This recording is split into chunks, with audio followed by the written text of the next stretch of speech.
How to use the Practicat rods. Practicat offers a rod accessory which can be inserted into a fitting at any time. In this tutorial, we're going to show you how to utilize it. What we need to do is go over to the rod icon. It is in the accessory panel in the Practicat ribbon. So what we're going to do here is we're going to click on rods, and then Practicat in the command line is going to say please select the fitting. And we're just going to select the fitting we'd like to place the rod into. Once we do that, Practicat is going to open up the rod field, and here we have all the different parameters we need to answer.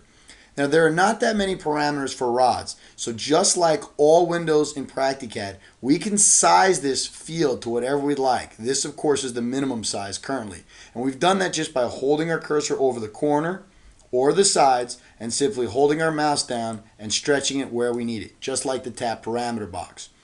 It will also remember the position you placed the field, so the next time you open up the rod field, it opens up in the same place. For example, here we have shrunk it and we've put it right in between the two views. And we're going to exit out. Now we're going to click on rods again, and we're just going to select the fitting. Once we do that, you can see that the size has been retained, and same with the position. This will allow you to put this box or the parameter window wherever you want it, and it'll always open up in the right place. Now what we must do is answer all the different choices. The first choice is location. There are only two choices for location here currently, in and out. We're using a rectangular duct. It has one in joint and one out joint, so we have two choices. If we choose the in joint, the placement parameters for the rod will be off of the in joint. If we choose the out, they'll be from the out. In this tutorial, we're going to choose in. Now we must choose from our list of rods. You'll notice here there are only three choices. We're going to choose the 1/2 inch rod. There are separate tutorials on how to build rods and add rods to this list. Now what we must do is choose the count. We have to decide if we'd like to have 1 rod, 2 rod, or any number we want. Here what we're going to do is use the little plus arrow, and we're going to select 1 rod.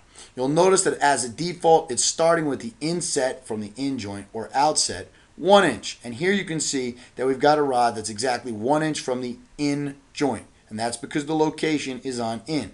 So what we can do is we can use the wheel mouse to simply roll this rod into the position we want, or we can type in 26 or any value and place it where we need it.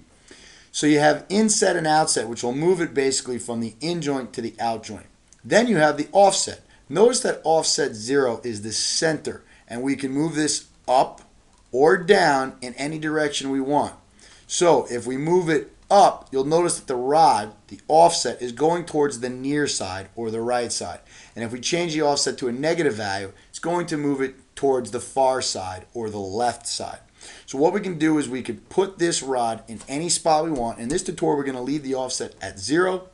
And now we just need to decide the orientation.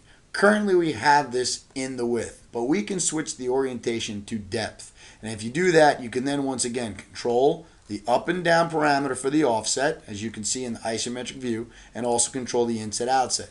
So you can put the orientation on the width or the depth. Here we're going to say orientation width, offset 0. We're going to put the inset at 30 inches. Once we've chosen all the parameters, all we must do is press the OK button, and now we have placed a rod inside our duct.